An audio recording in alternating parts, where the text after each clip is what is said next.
मित्रहो, आपण सर्पगंध या कादंबरीचं वाचन करत आहोत. संसोहम या चॅनलवर एकही कथा अपूर्ण नाही. 500 पेक्षा जास्त अपलोड्स या चॅनलवरती आहेत. खालती जॉईनचं बटन आहे, ते दाबून आपण मेंबर म्हणून जॉईन होऊ शकता. लाईक, शेअर आणि सबस्क्राईब जरूर करा. एखाद्याला त्याचे कुणाशी तरी अनैतिक संबंध आहेत असं तोंडावरच सांगणं म्हणजे कमालच झाली. ही बाई एका चेष्टा. ती अधिक बोलू नये म्हणून मी तिला चटकन म्हणालो, हे पहा, मी चहा पिऊन जाईन, तुम्ही चहा करा पण जरा लवकर. आत्ता 5 मिनिटात करते. असं म्हणून बाई माझ्याकडे आपला विजय झाल्यासारखं हसून पाहत स्टोव्ह जवळ गेल्या. चहाचं पाणी स्टोव्हवर चढवत असताना मी त्यांना म्हणालो, या पिशवीचं तोंड तुम्ही कधी उघडणार?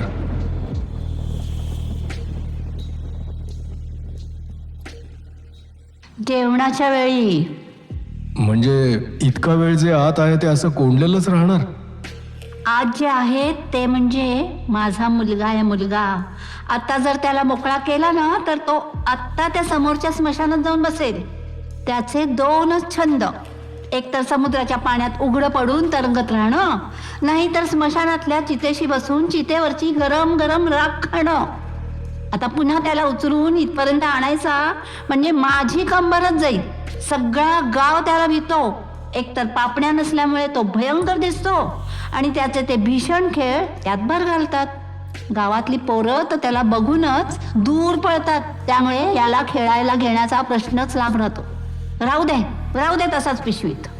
बाई बोलता बोलता माझ्यासाठी आणि स्वतःसाठी म्हणून चहा घेऊन आल्या. मी बाईंना म्हणालो, कुमार बोलायला कसा आहे? तो फार क्वचित बोलतो हो. कारण तुम्ही जर काही त्याला विचारलं तर तुमच्याकडे नुसतं तो बघतो आणि न बोलताच त्याला काय म्हणायचंय ते तुम्हाला पण कळतं. उर्मिलाच्या पद्मनाभकडे तो दर गुरुवारी येतो म्हणे. हो. पण पद्मनाभची आणि कुमारची ओळख कशी झाली? अहो, मी उर्मिला ताईंकडे कामाला आहे ना, त्यामुळे कुमार कधी कधी माझ्या बरोबर त्यांच्या घरी यायचा आणि पद्मनाभच्या कॉटजवळ जाऊन बसायचा. बोलत काही नाही, पण तासन तास एकमेकांकडे नुसतं बघत राहत असत. आता कुमार माझ्या बरोबर येत नाही आणि तो स्वतःच पद्मनाभकडे परस्पर जातो बघा. पण ते दोघं एकमेकांकडे बघून काय करतात? काय माहित, कधी कधी पद्मनाभही इथे येतो. काय, पद्मनाभ इथे येतो? हो, येतो ना पद्मनाभ. आपण ते कसं शक्य आहे? पद्मनाभ तर पूर्ण पांगळा आहे आणि जन्माला आल्यापासून आतापर्यंतच्या त्याच्या 7-8 वर्षांच्या आयुष्यात तो एकदाही कॉटवरून सुद्धा उतरलेला नाही. मला माहिती आहे ते, तरी तो इथं येतो आणि कुमार त्याच्या कपाळावरून हात फिरवत त्याच्याकडे एकटक पाहत राहतो. हे दृश्य मी प्रत्यक्ष पाहिलंय आपल्या डोळ्यांनी. पद्मनाभला चालत येताना पाहिलंय तुम्ही? नाही, पण जेव्हा कधी मी त्याला इथं येताना पाहिलंय तेव्हा या कॉटवरच त्याला झोपलेला पाहिलंय. त्यामुळे तो चालत येतो की नाही हे मला काही माहिती नाही. अशा विचित्र मुलाला तुम्ही लहानाचा मोठा कसा करणार? आणि तो मोठा झाल्यावर समाज त्याला जगू देईल काय? खरं सांगू, मला त्याला लहानाचा मोठा करावाच लागणार नाहीये. म्हणजे तो मोठा होईपर्यंत माझ्याजवळ राहणारच नाहीये. कुठे जाईल तो? बाई माझ्याकडे पाहून गूढ हसल्या आणि म्हणाल्या, कशाला वेळ घेऊन पेडगावला जाता? कोण, मी?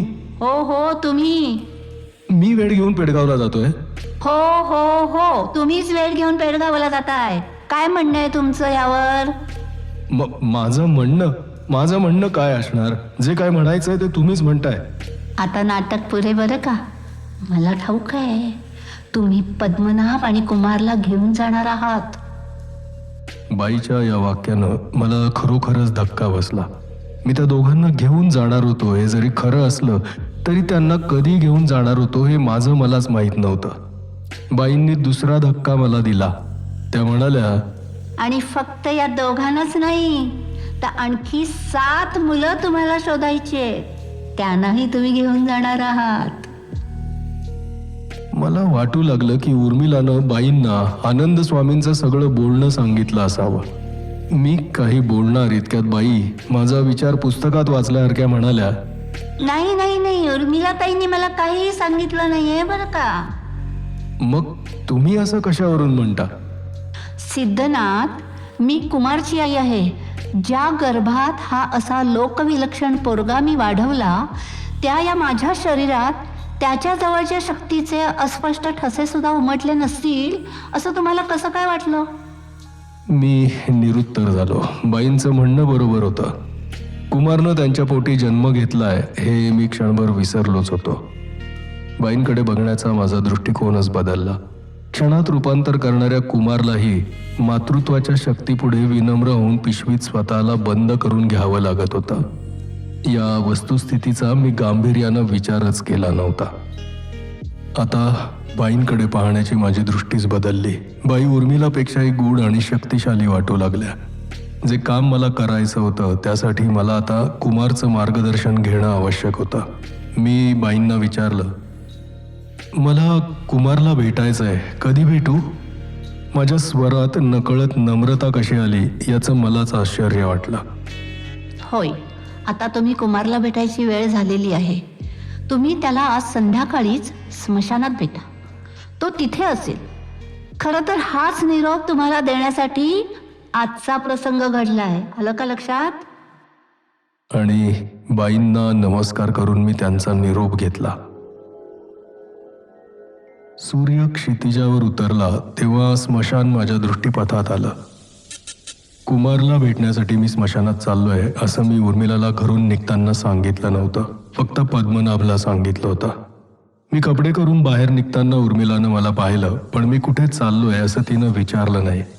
मी बाहेर फिरायला चाललो असावं असं तिनं बहुधा गृहीतच धरलं असावं. स्मशानात जाण्यासाठी कुमारच्या घरावरूनच जावं लागत असे. जेव्हा त्याचं घर दिसलं तेव्हा क्षणभर आत डोकवावं असा विचार माझ्या मनात आला होता, पण लांबूनच घराचं दार बंद दिसलं म्हणून तो विचार मी सोडून दिला. जसजसं मी स्मशानाजवळ येऊ लागलो तसतशी वातावरणातली किर्रता अधिकाधिक सूक्ष्म होऊ लागली. स्मशानासमोरचं आकाश लालबुंद झालं होतं. हवाही मंद होती. समुद्राचा गंभीर आवाज गडद झाला होता. आसपास एकही पक्षी दिसत नव्हता. दूर गावातले दिवे क्षीण आणि मंद दिसत होते. जणू गावाचा इथल्या वातावरणाशी काही संबंधच नव्हता. दुरून स्मशानात कोणी बसलंय किंवा बसला असेल याचा आभासही होत नव्हता. मलाही बसल्याचं दिसत नव्हतं. प्रत्यक्ष चितेजवळ पोहोचेपर्यंत सूर्य पूर्ण अस्ताला जाणार होता. काळोख पडणार होता. आसपासचं काही दिसणार नव्हतं.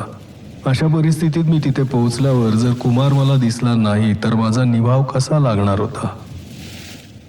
स्मशानात जाण्याची ही माझी पहिलीच वेळ होती. त्यातून मी तिथे एकटाच असणार होतो. स्मशानात भूतं असतात का? असली तर ती आपल्यावर झडप घेतील का? त्यांनी झडप घेतली तर आपल्याला कोण वाचवणार? अशा बालिश वाटल्या तरी भीती वाढवणाऱ्या शंका माझ्या मनात हळूवार पावलानं शिरू लागल्या होत्या. माणसांच्या गलबलाटात बसून स्मशानाच्या रोमांचक हकीकती ऐकणं सोपं असलं तरी एकट्यानं स्मशानात आणि तेही अंधार पडत असताना जाणं निश्चितच भीतीदायक होतं. पण माझा आनंद स्वामी आणि नाथावर विश्वास होता. ज्या कार्यासाठी त्यांनी मला उद्युक्त केलं होतं ते कार्य पूर्णत्वास नेण्याची योजनाही त्यांनी आखली असणार आणि या योजनेत माझ्या रक्षणाची ही योजना सामील असणार याची मला खात्री होती. या खात्रीच्या बळावरच मी चितेजवळ पोहोचलो. गरम हवेचा एक भपकारा माझ्या अंगावर आला. मला जाणवलं की कोणाची तरी चिता पेटून नुकतीच विझत होती. सुरुवातीस कुमार मला कुठेच दिसला नाही आणि जेव्हा दिसला तेव्हा त्याचं रूप पाहून मी भयंकर हादरलो. कुमार पूर्ण नग्नावस्थेत विझू पाहणाऱ्या चितेसमोर बसला होता आणि अत्यंत शांतपणे चितेतलं गरम भस्म हात घालून घेऊन आपल्या अंगाला फासत होता. त्यानं चिता भस्म आपल्या चेहऱ्यालाही फासलं. तुम्ही विचार करा, 7 वर्षांचा एक काळा कभिन्न पोरगा अशा या किर्र रात्री एकटाच स्मशानात बसून आपल्या सर्वांगाला चिता भस्म फासतोय आणि पापण्या नसलेल्या आपल्या बुबुळांनी तुमच्याकडे थंड नजरेनं पाहतोय. तुमची काय अवस्था होईल? तीच माझी अवस्था झाली. क्षणभर माझ्याकडे अनोळखी नजरेनं पाहून कुमार हसला. एवढ्या अंधारातही त्याचे शुभ्र दात चमकले. तो उठला, माझ्याजवळ आला. किती बुटका होता तो, पण त्याचं शरीर मात्र बंदुकीच्या गोळीसारखं घट्ट होतं. मुठीतल्या चिताभस्मानं त्यानं माझ्या भोवती वर्तुळ आखलं. त्याचं वर्तुळ आखून पूर्ण झालं आणि इतका वेळ सुन्न होऊ पाहणारा माझा मेंदू अचानक हलका आणि सजग झाला. मला आता भोवती अंधार दिसत नव्हता, तर सूर्यग्रहणाच्या वेळी जसा कुंद आणि लालसर प्रकाश पसरलेला असतो तसा प्रकाश दिसू लागला होता. पण या प्रकाशाला गती नव्हती. एखाद्या डोहात तो कोंडला जावा तसा तो होता. दूरवरचं गाव, समुद्र किनारा, मी उभा होतो ती पत्र्याची शेड, या सगळ्या जागा मला पूर्वीप्रमाणेच दिसत होत्या. पण या सगळ्या जागा या कुंद प्रकाशानं भारावल्यासारख्या किंवा गोठल्यासारख्या स्थिर झाल्या आहेत असं मला वाटत होतं. समुद्राच्या लाटा दिसत होत्या, पण त्यांचा आवाज येत नव्हता. अगदी माझ्या अंगाजवळ मात्र हा लालसर प्रकाश नव्हता, तर फिकट निळा प्रकाश होता. म्हणजे असं म्हणा ना की मी निळ्या प्रकाशाच्या सिलेंडरमध्ये उभा होतो आणि मला दिसणाऱ्या कुंद लालसर प्रकाशाच्या पट्ट्यापासून कुमारनं मला अलग ठेवलं होतं. माझ्या भोवती चिताभस्माचं वलय करून कुमार पुन्हा चितेसमोर जाऊन बसला. आता माझ्या प्रथमच लक्षात आलं की कुमारच्या उजव्या हातात एक धारदार चाकू आहे. चाकू कशासाठी? क्षणभर पद्मासनात बसून कुमार उठला. त्यानं चितेभोवती हात जोडून प्रदक्षिणा घालायला सुरुवात केली. प्रदक्षिणा घालताना तो काहीतरी पुटपुटत होता, पण मला ते ऐकू येत नव्हतं. त्यानं 21 प्रदक्षिणा घातल्या. मी मोजल्या.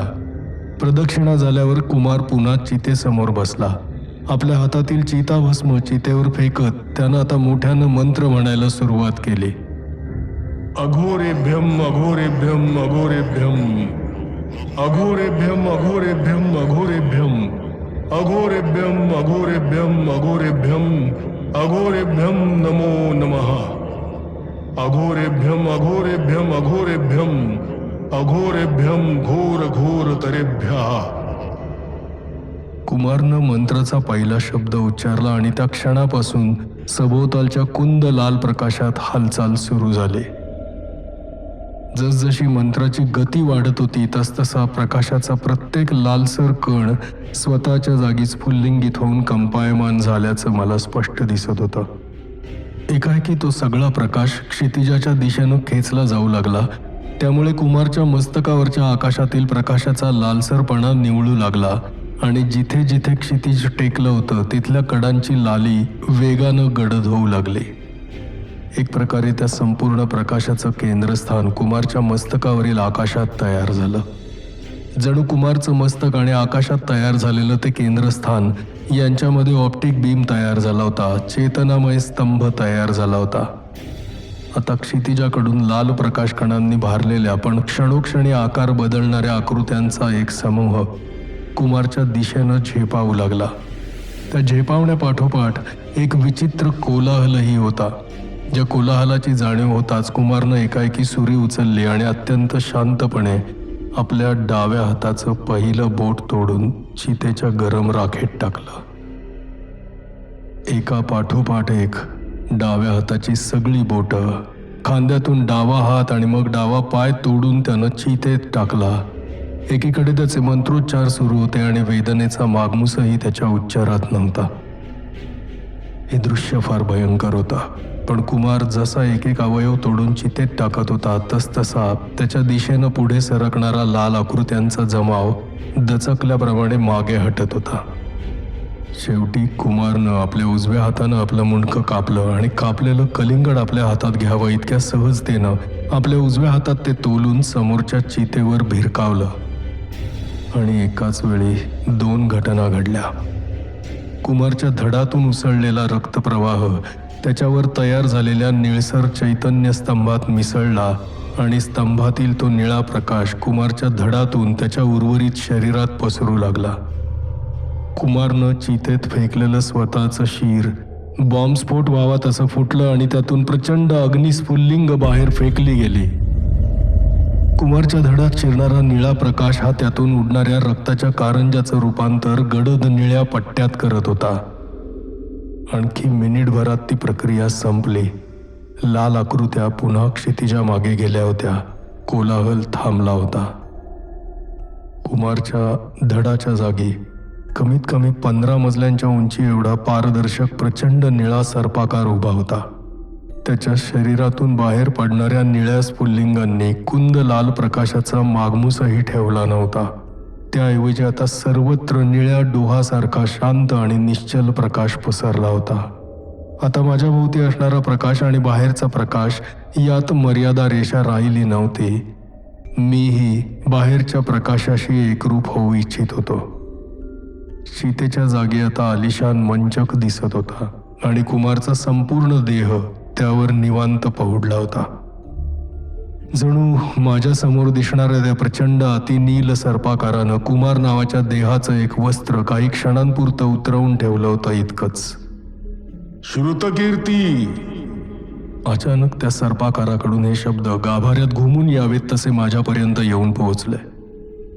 मी त्या सर्पाकाराकडे पाहिलं. त्यातून येणारा प्रकाश एवढा स्निग्ध होता की त्यामुळे माझ्यातील अष्टसात्विक भाव जागृत झाले आणि माझे डोळे भरून आले. माझ्या नकळत माझे हात जोडले गेले आणि तोंडून शब्द बाहेर पडले. भगवान वासुकी, मी तुझ्या पुढे नतमस्तक आहे. ही तुझीच कृपा आहे की तू मला दर्शन देतोयस. अन्यथा हे तेजोवान, तुझ्या नावाचा उच्चार करण्या इतकी ही माझी पात्रता नाही. तुला माझं त्रिवार वंदन. माझी प्रार्थना संपताच तो सर्पाकार सर्वव्यापी झाला. त्याच्या तेजोकणांचा स्पर्श माझ्या रोमारोमाला झाला. त्यावेळी माझ्यात निर्माण झालेल्या आनंदाला मी शब्दरूप देऊ शकत नाही. मला वाटतं अनुभूती कधीच शब्दात व्यक्त होऊ शकणार नाही, कारण अनुभूतीला फक्त अनुभूतीच घेता येते. काही क्षण याच आनंदात न्हाण्याची कृपा माझ्यावर करण्यात आली. मग कधीतरी तो सर्पाकार आपलं सर्व व्यापित्व आवरून पुन्हा मूळच्या आकारात आला आणि त्यानं बोलायला सुरुवात केली. श्रुतकीर्ती, हजारो वर्षांनंतर हा क्षण पुन्हा आलाय. यावेळी आपण सगळ्यांनी अत्यंत अवधानपूर्वक पावलं उचलायला हवीत. पद्मनाभही आता इथे आहे, तसे आम्ही सगळेच एकत्र आहोत, पण आमच्या इच्छाधारिकत्वातून निर्माण झालेल्या असंख्य देहांचं शेवटचं टोक असलेले आणखी 7 मनुष्य देह तुला एकत्र आणावायचे आहेत. 3 दिवसांनी हरिहरेश्वर या ठिकाणी महारुद्राभिषेक होणार आहे. त्यासाठी 21 बटू तिथे येतील. या 21 बटूत आपल्याला हवे आहेत ते 7 जण असणार आहेत. ते कोण कोण आहेत याचं मार्गदर्शन तुला पद्मनाभ आणि कुमार करतील. ही सायुज्यता मिळाली की आपण सगळेच जे हजारो वर्ष थांबलो होतो ते पुन्हा गतिमान होऊ.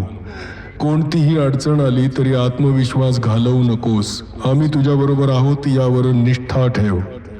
तुझ्या भोवती चिताभस्माचं जे वर्तुळ कुमारनं तयार केलंय त्यातलं भस्म घे. प्रथम तुझ्या कपाळावर त्या भस्माचे आडवे पट्टे काढ. चिमूटभर भस्म तोंडात घाल आणि मग वर्तुळाच्या बाहेर ये. बाहेर आलास की चितेवरचं भस्म कुमारच्या कपाळाला लाव. भस्माची थोडी चिमूट कुमारच्याही तोंडात टाक. चल, त्वरा कर. मला चितेच्या जागी मंच दिसत होता. मग मी चितेवरचं भस्म कुठून घेणार? मी गोंधळात पडलो. पण माझा हा विचार त्यांनी ओळखला. ते म्हणाले, श्रुतकीर्ती, सगळं जग भासमान असतं हे आम्ही तुला सांगायला हवं का? प्रत्येक जीवाचं विश्व ज्याच्या त्याच्या कल्पनेप्रमाणे बदलतं, कारण प्रत्येकाचं विश्व ही एक भासमान कल्पनाच आहे. जीवाची दुःख आणि सुख, त्याला दिसणाऱ्या प्रतिमा याही म्हणूनच चंचल आणि भासमान असतात. आमच्या इथे ब्रह्म हे भासमान आहे. तुमच्या इथे माया ही भासमान आहे. माया ही ब्रह्मातूनच तयार होते, म्हणून ती ब्रह्माची मुलगी आहे असं आम्ही मानतो. अनुभूतीसाठी ब्रह्मानं या मायेतूनच हे विश्व निर्माण केलं. पण तुमच्यातले मूर्ख शरीरधारी याला ब्रह्मानं आपल्या मुलीशीच केलेला व्यभिचार असं म्हणतात. हे सगळं आपल्याला दिसतं तेच खरं असतं असं मानून अभ्यास न करण्याच्या प्रवृत्तीतून तयार झालंय. तुला आता जिथे मंच दिसतोय तिथे पूर्वी चिता होती. मग जिथे चिता होती तिथे पूर्वी काय होतं असा प्रश्न तुला निर्माण झाला का? नाही, तू त्या चितेलाच घाबरलास. जे कालातीत विचार करू शकतात त्यांना कालबद्ध अवस्थेतील वस्तुमानावर नियंत्रण ठेवता येतं. तूही तसाच विचार कर आणि बघ, तुलाही मंचाच्या जागी चिता दिसेल. कारण चितेच्या पूर्वी इथे निश्चिंत पौडण्याचाच मंच होता.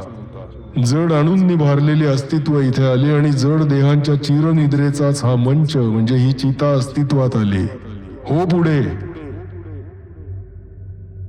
शिष्य गुरुवर निष्ठा का ठेवतो याचं उत्तर मला त्या क्षणी मिळालं. मला अजूनही समोर मंचच दिसत होता, कालातीत विचार करण्याची माझी क्षमता नव्हती. अशा वेळी ते सांगतायत त्यावर झोकून देऊन निष्ठा ठेवण्याखेरीज माझ्यासमोर दुसरा पर्याय तरी होता का? आणि मी निष्ठा ठेवण्याचाच निर्णय घेतला. मी भस्म वर्तुळाच्या बाहेर आलो. वर्तुळापेक्षा बाहेर विलक्षण थंडावा होता. समोर मंच दिसत असताना मी चितेत हात घालावा तसा हात पुढे केला आणि माझ्या हातात चिता भस्म आलं.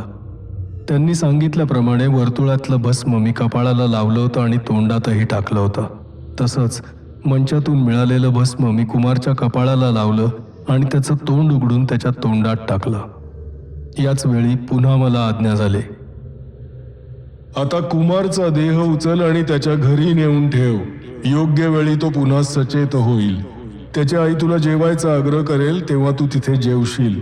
कारण तुला कल्पना नसली तरी आम्हाला ठाऊक आहे की तुझ्या शरीरातील बरीचशी शक्ती खर्च झालेली आहे. तुला अन्नाची गरज आहे आणि तेही योग्य व्यक्तीनं शिजवलेल्या अन्नाची गरज आहे. निसंकोचपणे भरपूर खा. ते तुझंच घर आहे. निघ आता. आज्ञेप्रमाणे मी कुमारचा देह माझ्या खांद्यावर घेतला. निघताना पुन्हा एकदा वंदन केलं आणि एकापुढे एक पावलं टाकायला सुरुवात केली. मी कुठल्या वाटेनं चाललो होतो आणि कुठे पोहोचणार होतो याचा कसलाही विचार मी केला नाही. बस नुसता चालत राहिलो. भानावर आलो ते कोणीतरी माझ्या कपाळाला दुधावरच्या स्निग्ध साईसारखा स्पर्श केला म्हणून. मी कुमारच्या दारात उभा होतो आणि समोर कुमारची आई होती. तिनंच माझ्या कपाळावर हात ठेवला होता. आलास? अभिनंदन. सगळ्या 9 जणांना तू मलाईगिरीवर घेऊन जाऊ शकशील की नाही याची आजचा प्रसंग म्हणजे परीक्षाच होती हो. तू उत्तीर्ण झालास. पुढेही तुला असंच यश मिळो. कुमारच्या आईनं कपाळावरचा हात काढून घेतला आणि एकाएकी मला कुमारचं वजन जाणवू लागलं. माझे हातपाय लटपटू लागले. अंगातली शक्तीच चालली असं वाटू लागलं. कुमारच्या आईच्या ते लक्षात आलं असावं कारण तिनं चटकन कुमारला माझ्या खांद्यावरून उचलून स्वतःच्या खांद्यावर घेतलं.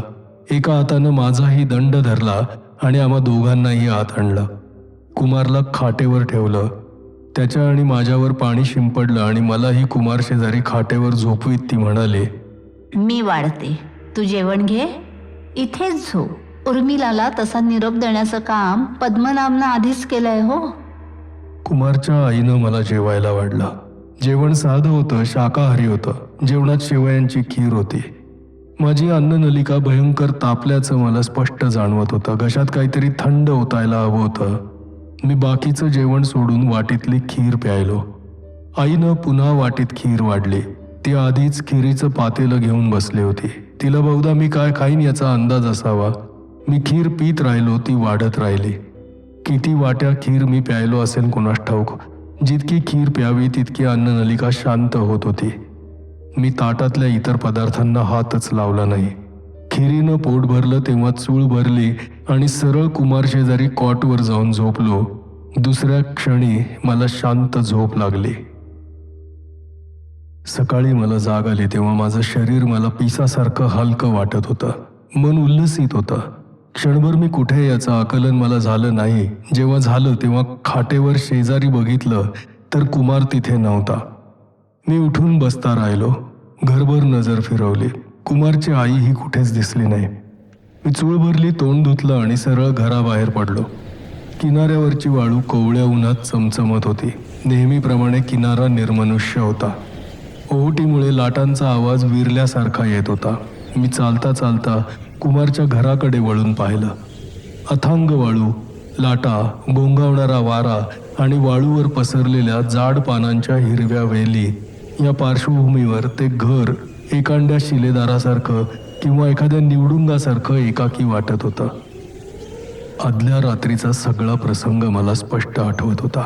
मी घाबरलो नव्हतो, पण एखादा अपरिचित स्पर्श जसा सगळ्या मज्जातंतूत झिणझिण निर्माण करून ठेवतो तसं माझ्या मेंदूत होत होता. मी उर्मिलाच्या घरात पाऊल टाकलं तेव्हा स्थूल नवरा नेहमीप्रमाणे अंगणातल्या झोपाळ्यावर बसून दात घासत होता आणि जवळच्या फुलांच्या ताटव्यावर थुंकत होता. जणू मी त्याला दिसतच नसावा असं दुर्लक्ष त्यानं माझ्याकडे केलं. मी पडवीतून माझघरात आलो आणि प्रथम पद्मनाभच्या खोलीत गेलो. तो दाराकडे डोळे लावून बघत होता. मी दिसताच त्याच्या डोळ्यात चमक आली. एक हलकसं स्मितही त्याच्या ओठांवर फुललं. त्यात इतका मिश्किल भाव होता की मी त्याच्याशी काही बोलणार एवढ्यात उर्मिला आत आली आणि माझ्याकडे आश्चर्यानं पाहत म्हणाली, हे काय? तू आंघोळ केलीस ना? आंघोळ?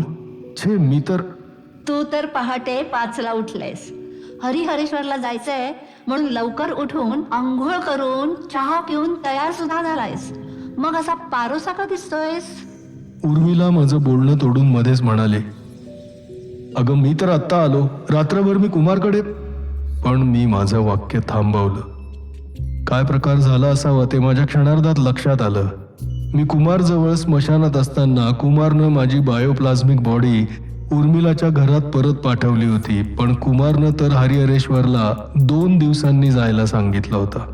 मग माझी बायोप्लाझ्मिक बॉडी हरिहरेश्वरला जायचंय म्हणून आजच का तयार झाली? सूक्ष्माला काळाचं बंधन नसावं. विचार आला की त्याचा प्रवास सुरू होतो. असं जर असेल तर माझी बायोप्लाझ्मिक बॉडी म्हणजेच माझा सूक्ष्म देह हरिहरेश्वरला पोचलाही असेल आणि उरलेली 7 मुलंही सूक्ष्म देहानं हरिहरेश्वरला आली असतील. विचार समूह म्हणजेच तर सूक्ष्म देह नाही.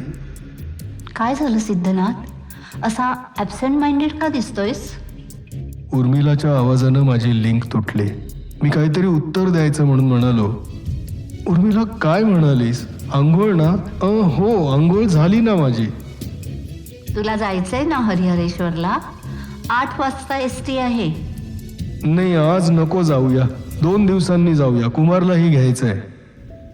उर्मिलानं माझ्याकडे रोखून पाहिलं. तिला काय वाटलं कोणास ठाऊक, पण ती शांत स्वरात म्हणाली, ओके, 2 दिवसांनी जाऊ. तुला हवं तर तू पुन्हा आंघोळ केलीस तरी चालेल बरं का. आणि मी तिच्याकडे आश्चर्यानं पाहत असतानाच ती निघून गेली.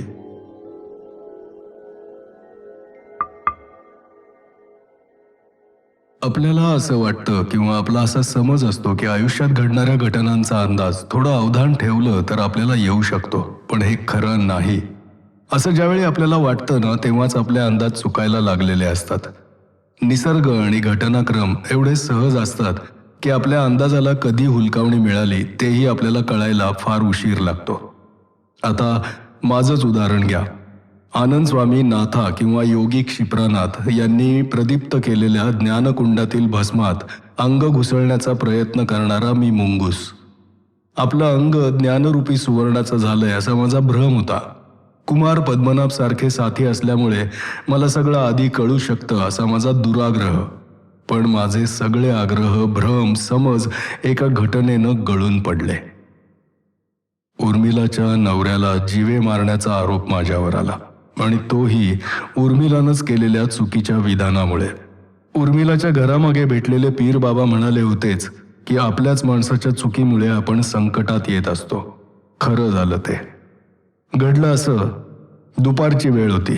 मी पडवीत हातरी टाकून पहुडलो होतो. हरिहरेश्वरला गेल्यावर काय होणार, उरलेली 7 मुलं भेटतील काय, या मुलांचं मी काय करणार याचा कसलाही अंदाज मला येत नव्हता. कसाही विचार केला तरी पुढल्या घटनांचं कोणतं स्पष्ट चित्र माझ्या डोळ्यांसमोर उभं राहत नव्हतं. मेंदूला एक प्रकारचा थकवा आल्यासारखं वाटत होतं.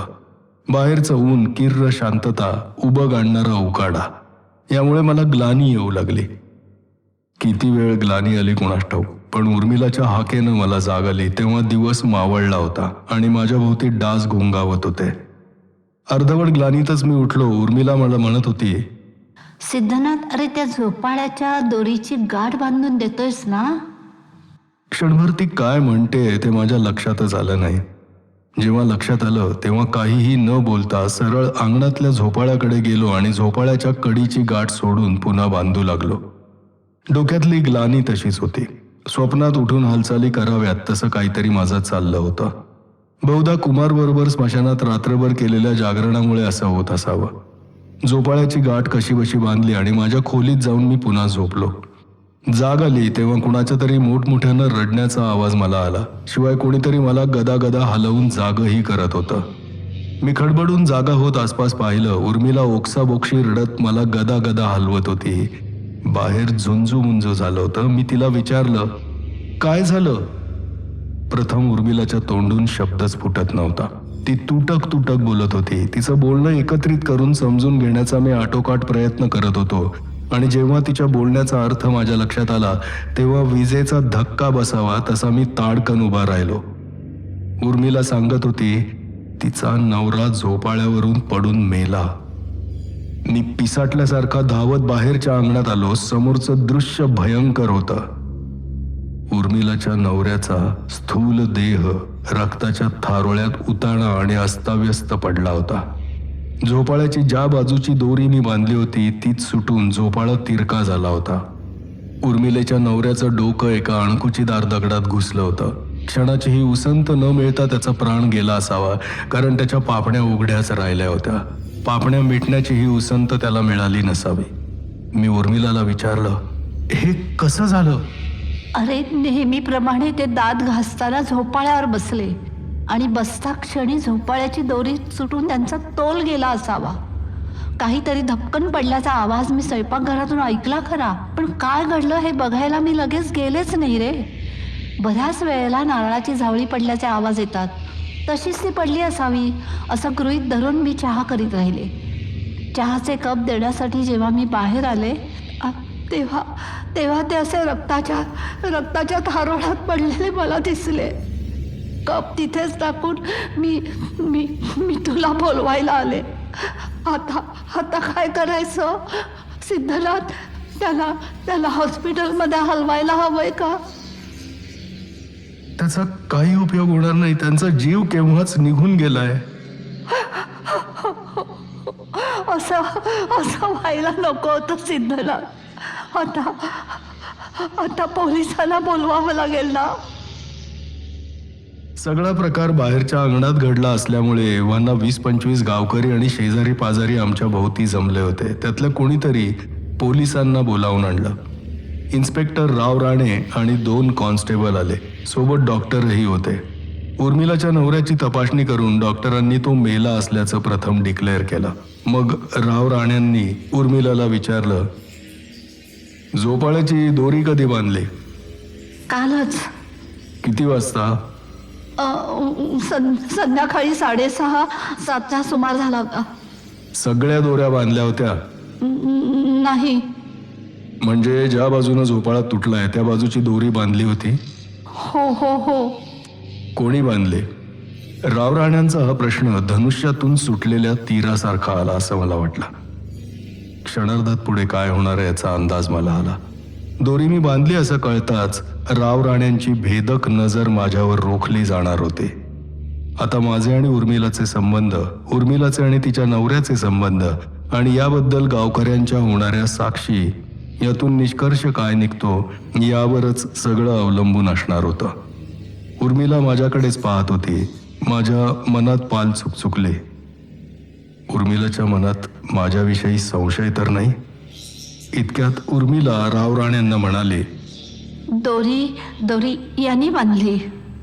माझ्याकडे क्षणभर रोखून बघितल्यावर त्यांनी उर्मिलाला विचारलं, हे कोण? उर्मिलाला हा प्रश्न अनपेक्षित असावा. नवऱ्याच्या अचानक मृत्यूमुळे ती विलक्षण गोंधळलेली होती. त्यामुळे तिच्या चेहऱ्यावरचे कावरे भावरे भाव तिला लपवता आले नसावेत. राव राण्यांच्याही ते लक्षात आलं. त्यामुळे त्यांच्या नजरेतला संशय अधिकच गडद झाला. त्यांनी पुन्हा विचारलं, बाई, मी विचारतोय, हे तुमचे कोण? हे माझ्या मुलाचे अटेंडंट आहेत. अटेंडंट म्हणजे?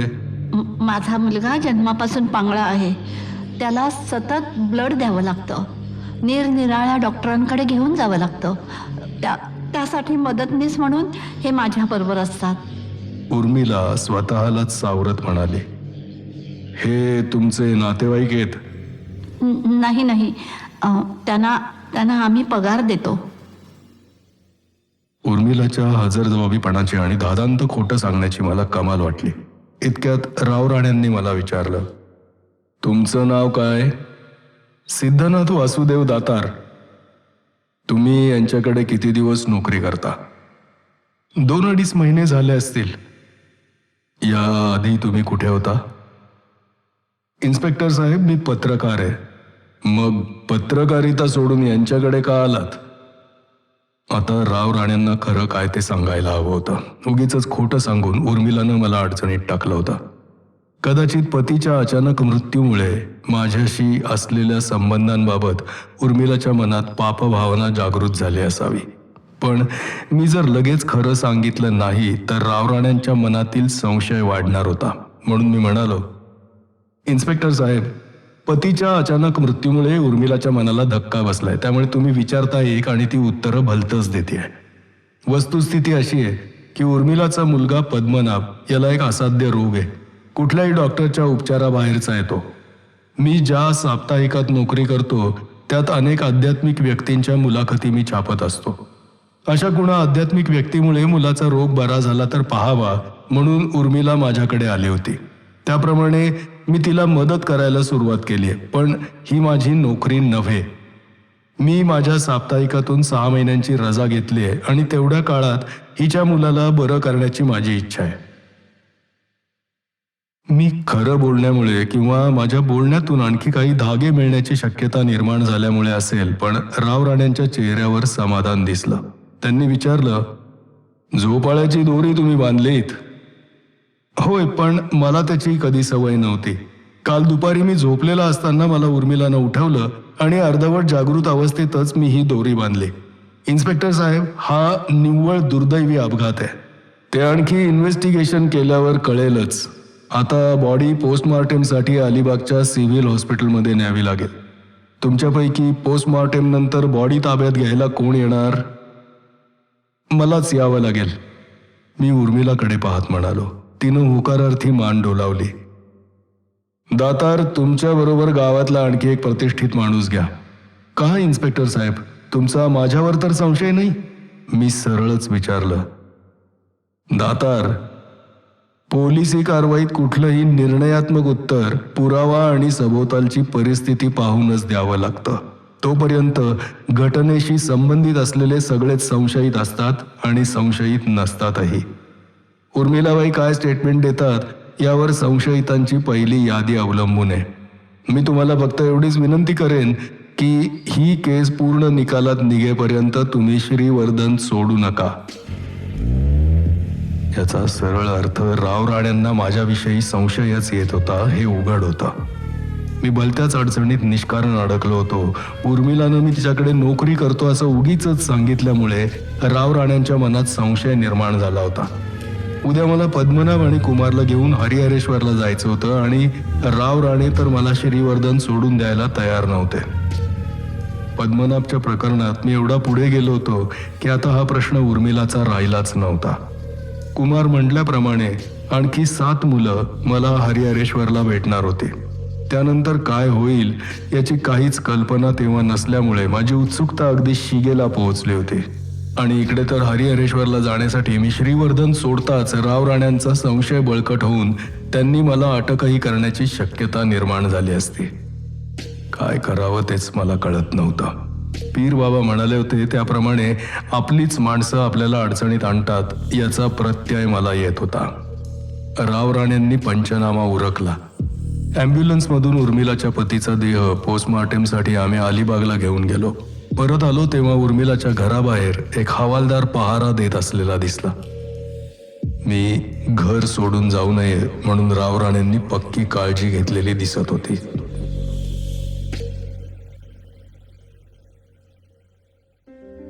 मित्रांनो, आपण सर्पगंध ही कादंबरी ऐकत आहोत आणि या कादंबरीचा हा भाग तुम्हाला कसा वाटला मला उत्सुकता आहे तुमच्या कॉमेंट्सची. लाईक, शेअर आणि सबस्क्राईब केलं नसेल तर करून ठेवा आणि बेल आयकॉनचं बटन दाबून ठेवा.